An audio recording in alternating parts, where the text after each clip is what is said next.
If you answer, "How are you?" with your actual feelings, you are breaking a major social rule in English. Welcome to Speak Like a Native. Hey everyone, welcome to Speak Like a Native. I'm Maya. And I'm Leo. Let's get into it. Today, we are starting a brand new series. We're calling it American Culture Decoded. And we're starting with the most common, the most basic, and the most misunderstood phrase in the English language, "How are you?" Wait, misunderstood? How can "how are you" be misunderstood? It seems so simple. That's what makes it so tricky, Leo. For so many learners, this is the very first thing they learn.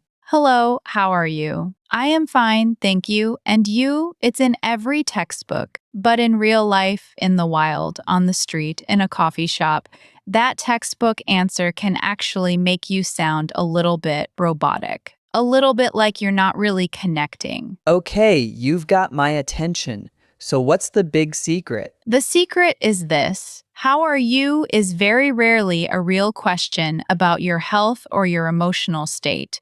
Think of it less like a question and more like a verbal handshake, a social ritual. It's a way of acknowledging another person's presence in a friendly way. The expected response is short, positive, and returns the question. So you're saying if I'm having a terrible day and my coworker says, "Hey Leo, how are you?" as we pass in the hallway, I shouldn't say, "Actually, I'm really stressed and my back hurts."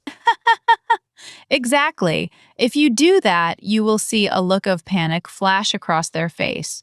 They were just being polite. They weren't prepared for a real medical or emotional update. Now, with a close friend over coffee, that's different. But in 99% of daily interactions, with a cashier, a colleague, an acquaintance, "how are you" is a social script. Okay, so the textbook "I am fine, thank you, and you" is a script, but it sounds so formal. It is formal, and that's mistake number one for many learners. Saying "I am fine" with the full "I am" sounds very proper. In fast, natural American English, we almost always use the contraction I'm fine. But even "I'm fine" is, let's call it the baseline. It's not wrong, but it's very neutral. Today, we're going to give you options that sound warmer, more natural, and will help you build a better connection in just 2 seconds. I love it. Let's decode this ritual. Perfect. Let's start with the most common natural responses. I want you to imagine two scenarios with me, Leo. Scenario one: you're walking into your office in the morning. You see a colleague you know but not super well. They say, "Hey, how's it going?" Okay, I'm picturing it. What do you say? I'm good, thanks. How are you? Has. See, you already know it. "I'm good, thanks. How are you?" Or "I'm good, thanks. You?" That is the absolute gold standard. It's positive, it's short, it returns the question. Now, a quick grammar note that trips up so many learners. You will hear native speakers say, "I'm good" all the time. Purists might say you should say "I'm well" because well is an adverb. But in the social ritual, "I'm good" is the standard, natural, everyday response. "I'm well" can sound a bit more formal or even a bit old-fashioned. Noted. I'm good is the go-to. What's scenario two? Scenario 2: you're at a coffee shop. The barista, while making your drink, looks up and says, "How are you today?" Also I'm good, thanks. How are you? You could. But here's a pro tip to sound even more natural and friendly. You can drop the "I'm" entirely. Just "good, thanks. How about you?" Or "doing good, thanks." This is super casual and very common. It shows you're comfortable with the language. Good, thanks. That's even shorter. It is. And speed is part of the ritual. The whole exchange should take about 3 seconds. It's a ping pong ball of politeness. They serve, you return. Now, let's talk about the word fine. This is a big one. In many languages, the direct translation of fine is a perfectly good, positive answer. But in American English, fine has a nuance. It's not positive? It can be, but often it's neutral or even negative. If your partner asks, "How was my cooking?" and you say, "It was fine," that's not a compliment.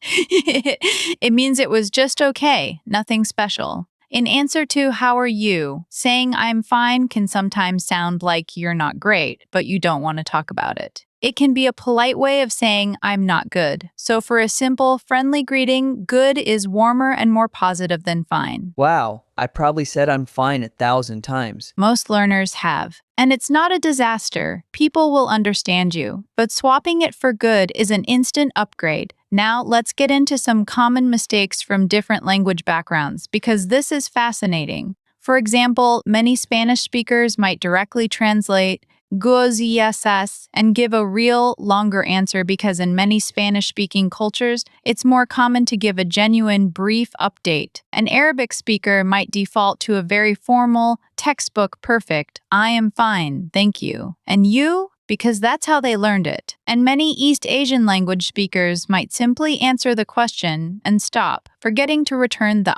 you, because returning the question isn't always part of the script in their language. So the returning the question part is mandatory? In this social ritual, yes, it's the expected closing of the loop. It shows you're engaged in the mini interaction. If you just say good and stop, it can feel a little abrupt, like you're ending the conversation before it started. Now, here's the part that surprises most people.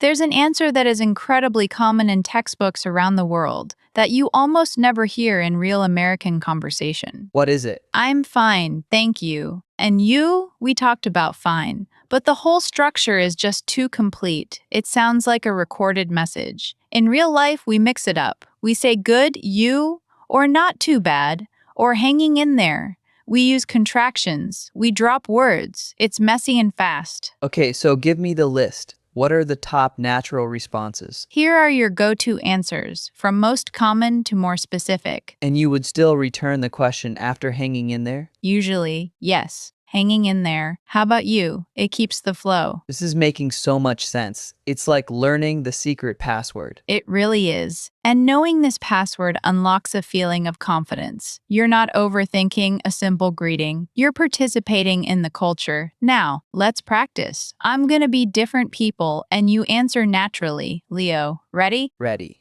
Okay. You walk into a meeting. Your boss, who is friendly but busy, looks up and says, "Hey Leo, how's it going?" I'm good, thanks. How are you? Perfect. Natural, respectful. Next one. You're at the grocery store checkout. The cashier smiles and says, "How are you today?" Doing good, thanks. How about you? Excellent. You used a variation. See? It's easy. Now, here's a twist. Your close friend calls you on the phone. They sound concerned and say, "Hey, how are you really?" The emphasis is on really. Oh, that's a real question then. Exactly. That's your cue. The ritual is over. Now they want the truth. You can say, "Actually, I've been better," or "I'm a bit stressed." The keyword really or their tone of voice changes everything. That's a really important distinction. It is. So your mission, Leo, and our listeners' mission this week is to consciously choose your answer. Don't just autopilot, "I'm fine." Try good. Thanks. Try can't complain. See how it feels. It's a tiny change that makes a huge difference in how you're perceived. You sound friendly, approachable, and in the know. I love a practical mission.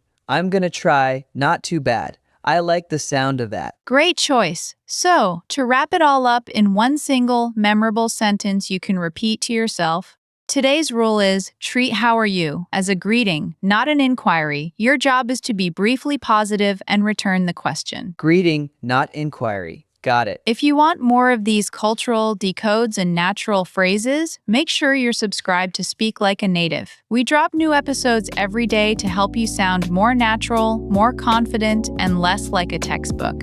Thanks for listening, everyone. Thanks, Maya. See you next time.